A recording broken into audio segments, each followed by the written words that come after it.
Ноябрь в Казахстане объявлен официальным месяцем памяти жертв десятилетий кровавых репрессий Иосифа Сталина. В жернова репрессий попали все, кого советский диктатор воспринимал как оппозицию, и так называемые враги СССР. Саяси репрессияны 20-шы жылдардан бастап 50-ші Сталин қайтыс болғанға дейінгі кезеңде 53-ті қосқанда 125 мың адам екен репрессияға ұшыраған. Генеральная прокуратура Казахстана объявила, что будет обнародовано около 2,4 миллиона архивных карточек КГБ с именами жертв сталинских репрессий. По словам казахстанских чиновников, более 700 тысяч человек, осужденных за сфабрикованные преступления в советское время, будут реабилитированы. Ең бастысы партия оларға қинау рұқсат беріп қойған. 37 жылы бұларға толық қинау, физикалық әсер ету нәрсесінің бәрін сол 37 жылы мүмкіндік беріп қойған, рұқсат беріп қойған ресми. Недавно переданные в открытый доступ данные из архивов КГБ Казахстана свидетельствуют о том, что в период с середины 1920-х по 1956 год в Центральной Азии несколько миллионов человек было расстреляно либо погибло в тюрьмах от болезней и голода.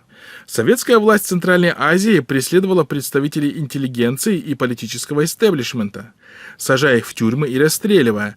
Только в 1937-38 годах за национализм и пантюркизм политическое движение тюркоязычной интеллигенции, действующее в России и СССР в конце 19-го, начале 20 века, было расстреляно более 25 тысяч представителей элиты Казахстана, около 10 тысяч в Кыргызстане, более 13 тысяч в Узбекистане и около 15,7 тысяч в Таджикистане.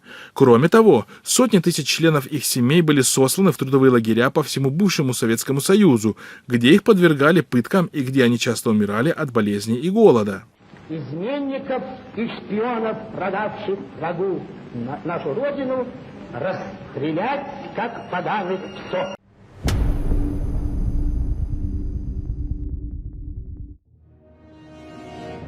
Напомним, что в последние годы некоторые центральноазиатские республики реабилитируют жертв сталинских репрессий, открывают архивы КГБ и всячески осуждают действия советских колонизаторов, демонстрируя свою независимость от России и ориентированность на национальные интересы.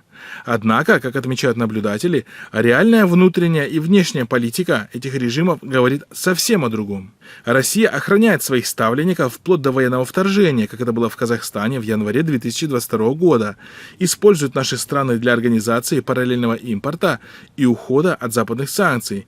Также режимы реализуют жесткую политику подавления национально-религиозного возрождения. На мой взгляд, я думаю, участники форума и, конечно же, мои коллеги согласятся, что сама стратегия является очень серьезным, глубоко продуманным документом. И я хотел бы, пользуясь возможностью, выразить благодарность уважаемому Владимиру Владимировичу за эту инициативу, поскольку я знаю, что он лично работал над содержанием этой стратегии.